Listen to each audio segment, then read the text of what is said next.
Welcome, listeners, to the Chris Talk Show, where we bring you the news and discuss a wide range of topics that matter to you.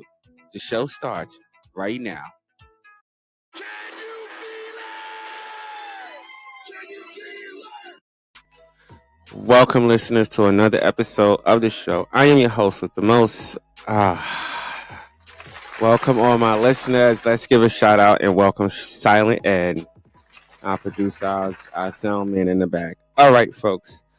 Let's get into this first episode, which is about our first episode is going to bring us to California. Now, I don't know if you guys have heard about this, but California is trying to establish a new version of the Amber Alert that is called the Ebony Alert. So, yes, California is trying to do their own thing, but with this thing called the Ebony Alert. All right. Ed, you already know how I feel about this one. I really want to hear this story. So, with no further ado, we're going to let Sarah AI take this over. Let's hear this. Play it, Ed. A new California law will create an emergency alert system to help find missing Black youth and women between the ages of 12 and 25. California Gov. Gavin Newsom signed SB 673 into law October 8. The bill, which goes into effect January 1, will enable the California Highway Patrol to activate the new Ebony Alert upon request from local law enforcement when a Black youth or young Black woman is reported missing, under unexplained or suspicious circumstances, is considered at risk, developmentally disabled, or cognitively impaired, or has been abducted. The Ebony Alert will ensure that vital resources and attention are given so we can bring home missing Black children and women in the same way we search for any missing child and missing person. State Sen. Stephen Bradford, a Democrat who sponsored the legislation, said in a statement. The alert system is similar to the Amber Alert. The California Highway Patrol may use highway signs and encourage news outlets to disseminate information from the Ebony Alert. The law says. Bradford said it's heartbreaking and painful that Black children and young women are disproportionately represented on the lists of missing persons. He described it as a public crisis for the state of California and something that the Ebony Alert can change. Last year, more than 130,000 Black children under 18 were reported missing in the U.S. Data from the National Crime Information Center shows. Law enforcement officials will also be able to request an Ebony Alert if the missing person could be a victim of trafficking or their physical safety is in danger. If police believe the person is in danger due to their age, health, a disability, environmental conditions, or if the missing person is believed to be in the presence of someone potentially dangerous. This is not the first time an alert system has been created to highlight the number of missing people of color in the United States. In 2022, Washington Gov. Jay Inslee signed a law creating the first alert system for missing Indigenous people. Currently, there are more than 23,000 missing persons cases open in the U.S. The National Missing and Unidentified Persons System said. Wow. Sorry about that. Wow.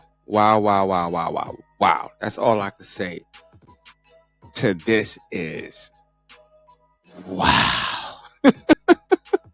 Ed, you know I'm about to tear this up, right? Come on now. You know I'm about to tear this up, man. People, this has got to be... Bruh. Yes. Bruh. Yes. Say it again. Bruh. The most, if I can say, one of the most racist things that you can do. Now, I don't understand why would you set up a system like this called the Ebony Alert, okay, when we already have a national alert system called the Amber Alert. Now, what I did not know is that Washington in 2002 tried to set up a program like this before. Kind of crazy, right? I don't understand. Why is it that you would put out an alert system just specifically targeted at melanin people? I don't understand that when there is already a national system in place. Now, as y'all know, I speak from what I like to call a two-headed coin. For all my listeners, I like to speak from what I like to call a two-headed coin. Now, in a way, I can understand why this system would be set up. What I don't understand about the system being set up is why is it only targeting melanin people? Why isn't it targeting any other type of what's the word I'm looking for here? Any type of other culture or race? Why is it not targeting that? I want to ask this question, and it's another question that I have to ask. Ed, would you stop? Because some people, they want to know this. So it's like, why isn't there a Chinese system? Bruh. Why isn't there a system to find Chinese kids? Bruh. Why isn't there a system set up just to find Jewish kids? Bruh. Why isn't there a system set up just to find... Wait. Did I say it already? Oh, no, I didn't. Why isn't there one to set up non-melanin people? Bruh. Oh, yes, we have that. It's called the Amber Alert. Ladies and gentlemen, this to me, give California the buzzer. Yeah, because bro, this is really the most racist I have ever heard. I am so serious. Alert, and then they have the nerve to call it Ebony. Now, there was something that Michael had brought up, because Michael had read this report before I did. So Michael had brought this up, and he said the only time I see Ebony is in porn. And I was like, yo, are you serious, bro?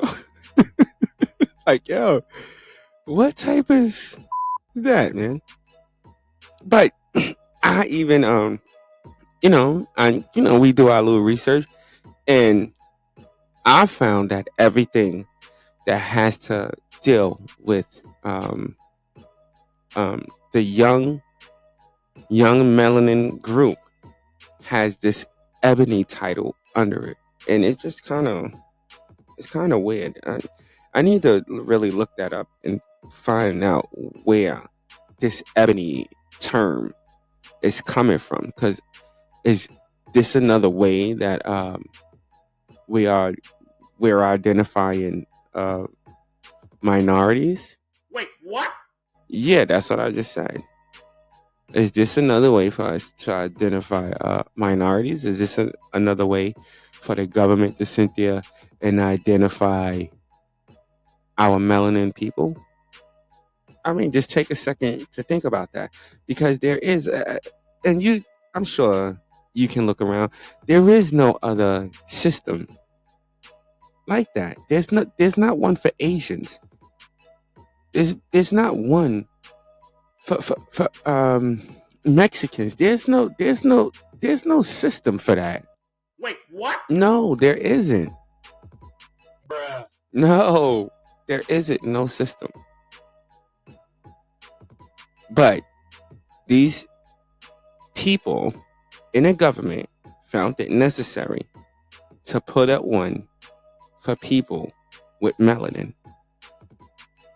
Now, if we want to really get into the statistics, and I really do want to get into the statistics, let's do the statistics here. There are more non-melanin children being kidnapped than melanin children being kidnapped.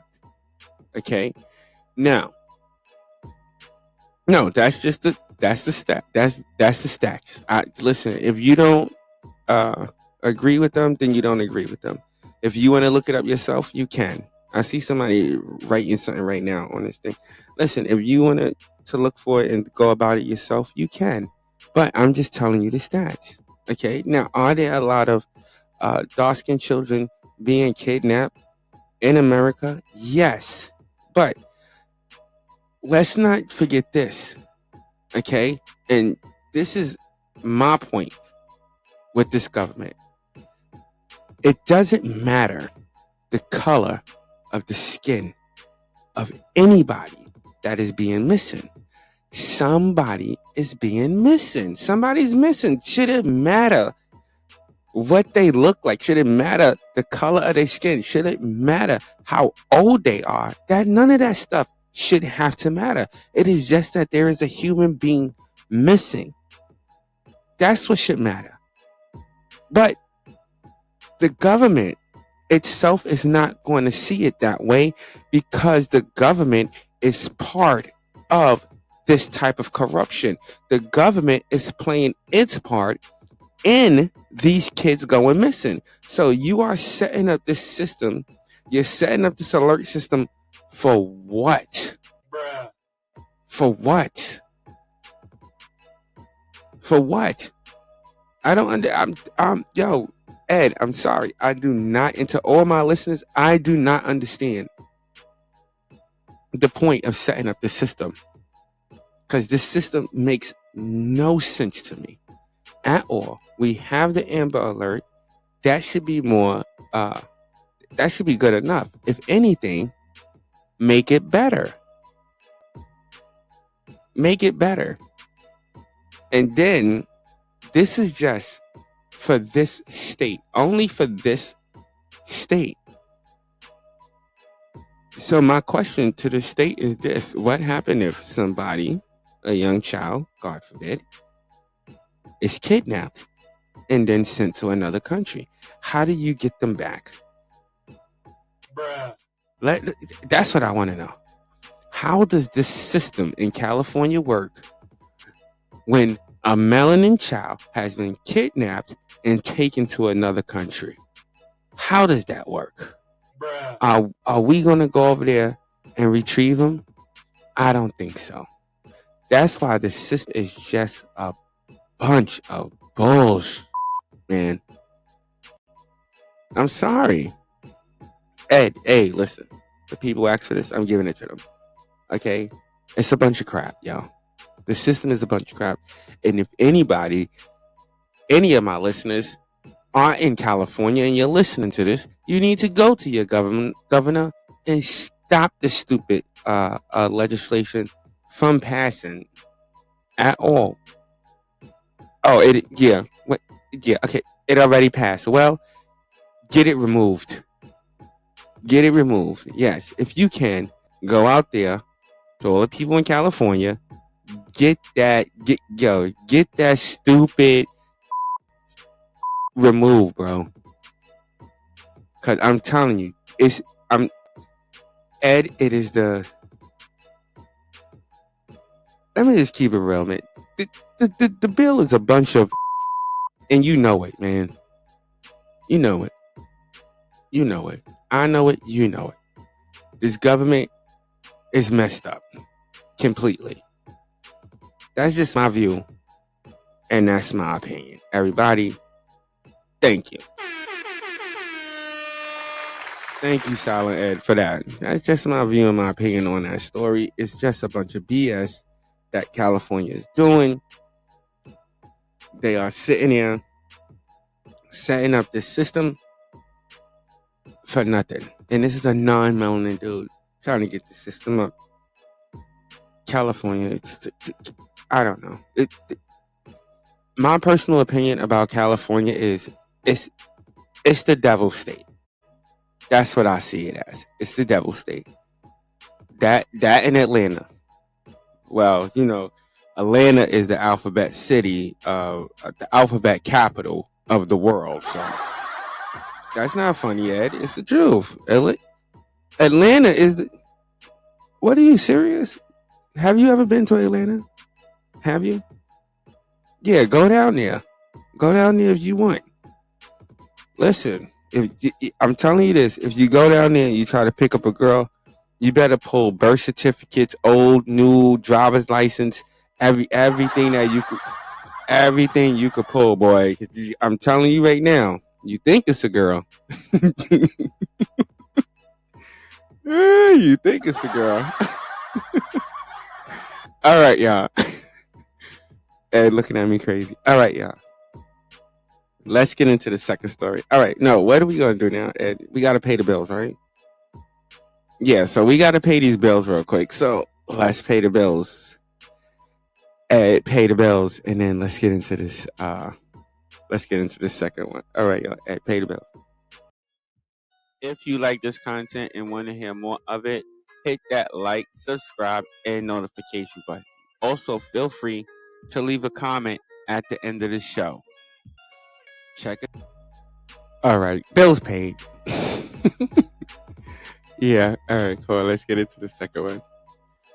All right. Our second story is a family calls for hate crime charges after a man is killed in New York City for after a road rage attack. Am I saying it right? Road rage attack. I can Don't make fun of the way I say that. Okay. After a road rage attack. During a road rage attack. Don't Ed, listen, cut it out. Whatever. Just play the story, all right? Let's let Sarah AI play the story and I'll give you my view afterwards. All right, Ed, hit it. The family of a Sikh New York City resident killed in a road rage incident is asking police to explore hate crime charges against the suspect. Jasimar Singh, 68, was attacked Thursday after getting into a car accident on the Wanwick Expressway in New York City. The driver of the car Singh accidentally hit got out of his vehicle and attacked him. Police said, Singh spent a day in the hospital before he died from his injuries. The alleged suspect, Gilbert Augustin, of Queens, was arrested Friday afternoon. Augustin, 30, is facing multiple charges including manslaughter, assault, aggravated unlicensed operation and fleeing an accident, according to WCBS. But Singh's family told CBS News they think the suspect should also be charged with a hate crime, given their belief that the attack was motivated by religion and race. The guy was addressing my father with his costumes, with his turbans, his son said, noting his father's skull was broken. There was no reason for someone to go in that intensity. My father was targeted and it is a possible hate crime. Singh's wife was in the car at the time of the accident and has been left traumatized aftermath. His son, whose full name was not given, said that he believes the intensity of the attack can be attributed to his father's Sikh faith.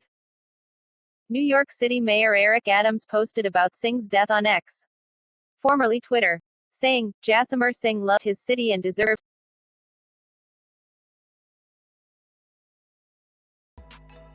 Wow, that is bad. You know you play like this. I really hate to report stories like this. And us here at Chris Talks, we send our condolences out to the members of this man's family. All right, let's get into this. Let's dissect this. Let's break this down. Now, in my personal opinion, should this be considered a hate crime? If he was chasing him down, maybe, but it does not state that this man was chasing him down. It says that this was an accident. That's what is being considered as an accident. You know what I'm saying? And it states that he accidentally hit the vehicle. Now, just that part right there, he accidentally hit the vehicle. My question here would be this. Was he following this vehicle? Was he pursuing this vehicle? Was his intentions to smash and crash and bash up this vehicle? If so, I would say that this man should be charged with murder. Not just murder, but attempted murder, because then in that case, he would be trying to get rid of everybody else that was in the car. I mean, in my opinion, I'm not just going to, if I'm chasing you, I'm not just going to try to kill one person. I'm going to try to kill whoever's in the car. That's just my opinion. That's what he would do. So to me, because of that, I don't think that it's really should be a hate crime. But at the same time, after the what it says is after that initial impact, any accident, the man did step out the car and was using racial slurs towards this man, even as he is laying there bleeding and dying. This person is still sitting there using racial slurs. Now, does that mean that it's a hate crime? I don't know. What do you think? What do you think? Leave it in the comments and let me know what you think. Do you really think that this is a hate crime just because he was yelling slurs at her? I mean, because there have been several different incidents where people have yelled racial slurs at people during an attack or, as they were leaving this earth. So, is it a hate crime or not? You be the judge. You let me know. And then, leave your comments in that comment section. Now,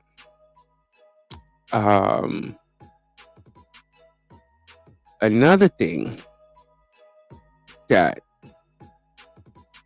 reason why I don't think this is a hate crime is because like I said, after the initial incident, he was yelling slurs at the male. The male is obviously bleeding to death. At no point, and it states here, at no point did he go to attack anybody else that was in the vehicle. And this is why I don't think that this should be a hate crime.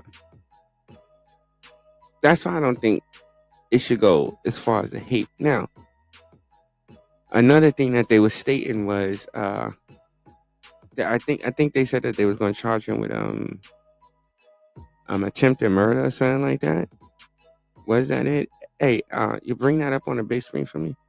That they was going to charge him with attempted murder or something like that. Now, should he be charged with attempted murder? No, what was it? Okay, so it's manslaughter, assault, aggravated assault, unlicensed operation, and fleeing of an accident. Now, that right there is letting you know that this was, to me, is letting me know that this was not a hate crime. Because why is he fleeing the accident? If it's a hate crime, he going to try to kill whoever's in that vehicle.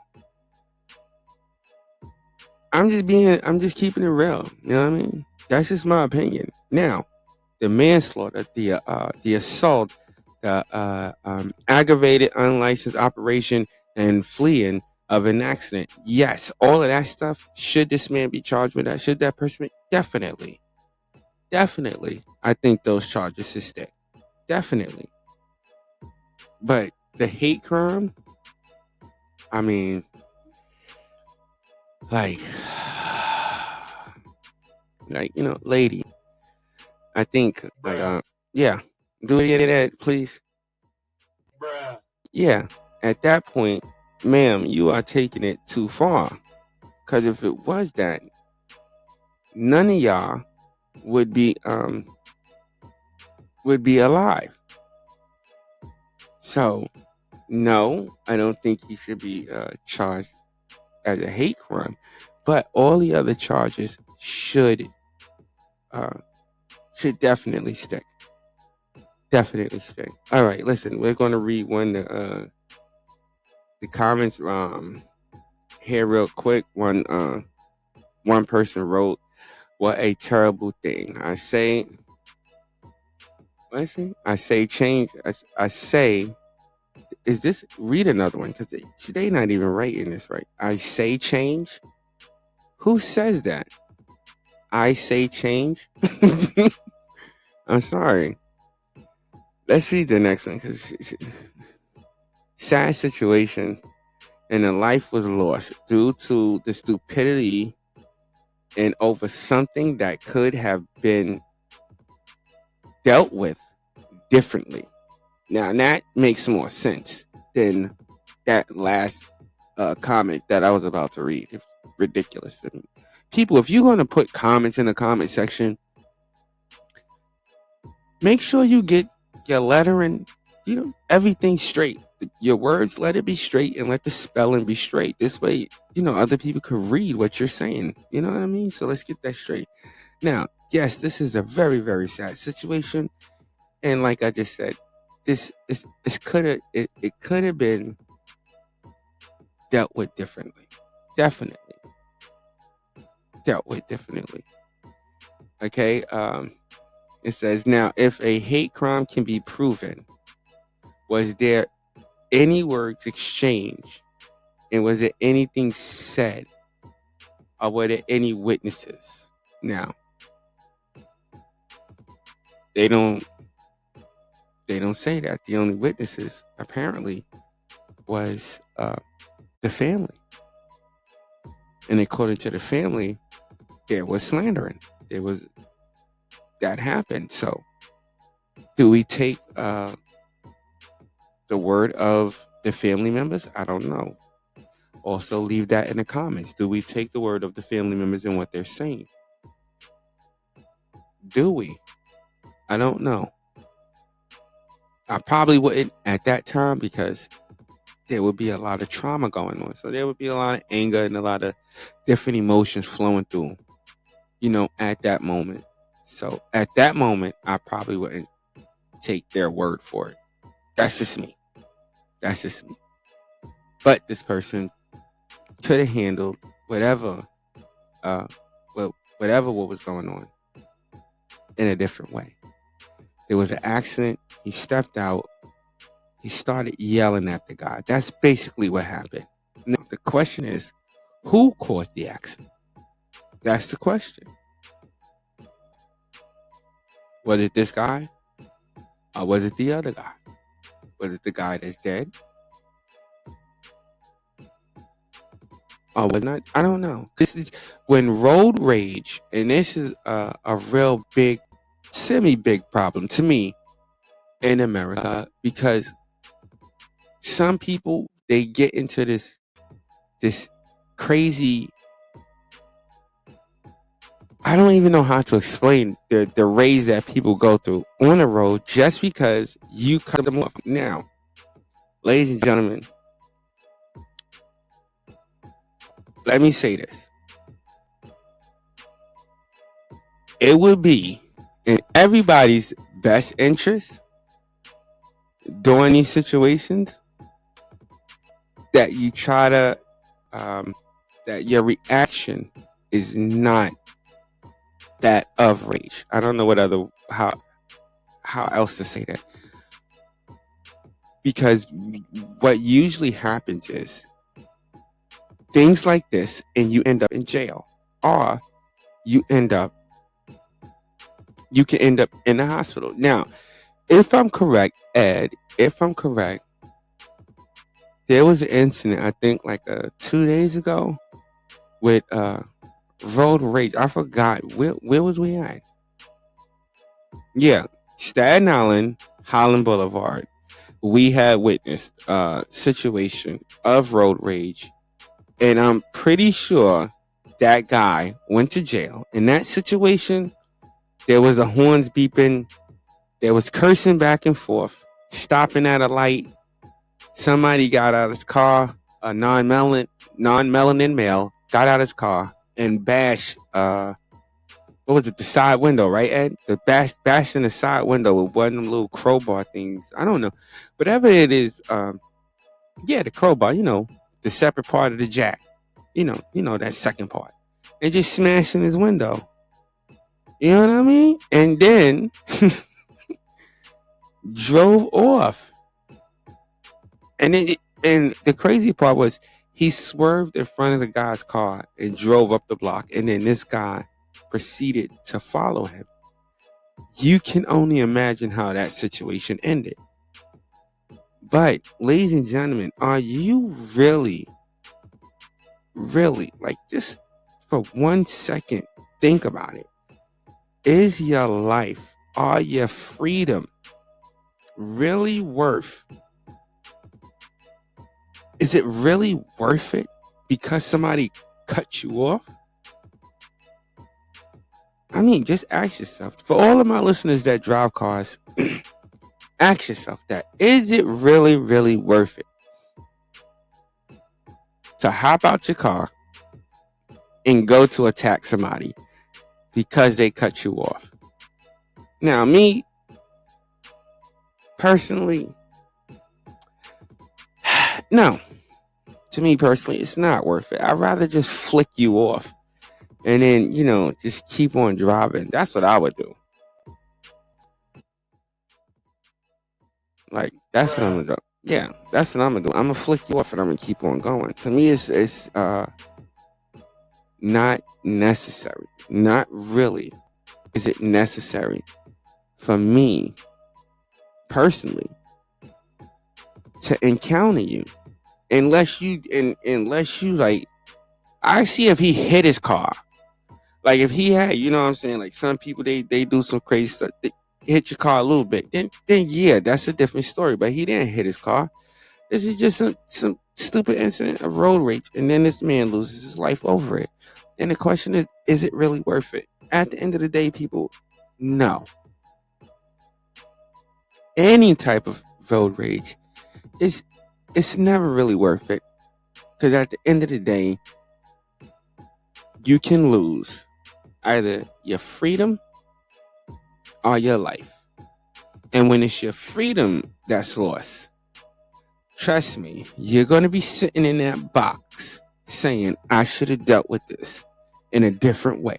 You're going to be sitting in that box thinking, I should have did something different. You're going to be sitting in that box thinking of 10 different ways that you could have handled the situation.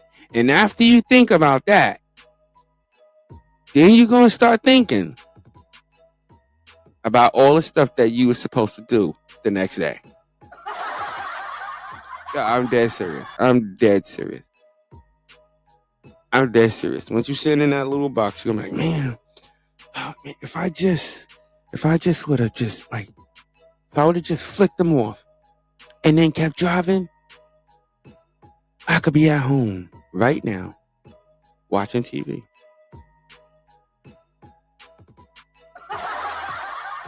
But you not. You watching TV from a cell. That's what you watching TV. Ed, if you hit that button one more time, it ain't that funny. But now you watching TV from in a cell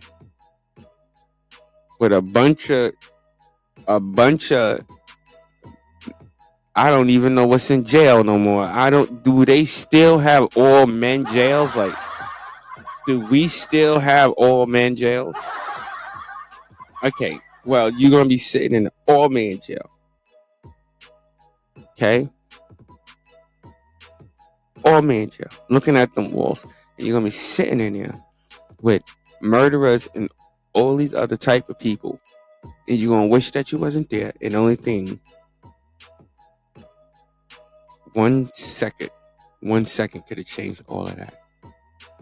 And that's my view and that's my opinion on that, man. Thanks, Ed. Thanks a lot. Yeah, cut it out, bro. Dang. But that's my view and that's my opinion on that. All right, folks, because I mean it's really true.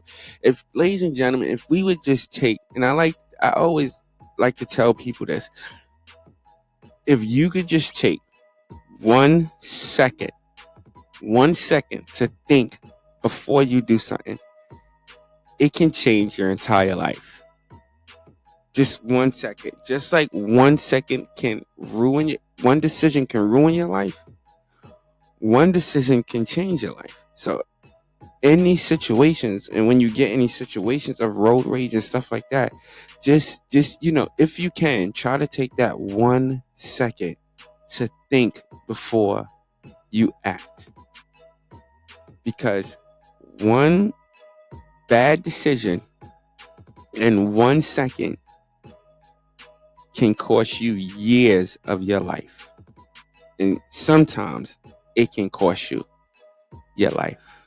You know what I'm saying? So, yes, that's my final thought right there. Yeah. So, all right. We're about to get up out of here. Ed, take us out. I want to thank all my listeners for tuning in. You could have been anywhere else in the world, but you are here with me, and I appreciate that. Also, stay blessed and not stressed. Until next episode, peace.